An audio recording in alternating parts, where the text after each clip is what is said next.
Be informed. Be alert. The information you need to know about COVID-19 vaccine. Right here, right now, on The Vax.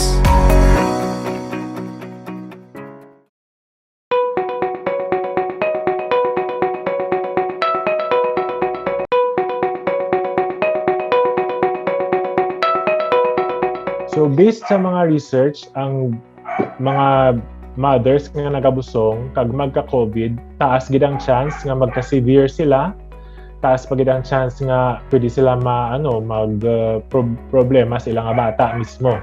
So to prevent ang complications ng COVID sa pregnant women, like amo to gani, ga severe sila or ga premature birth sila, kina-recommend nga magpa-vaccine man sila.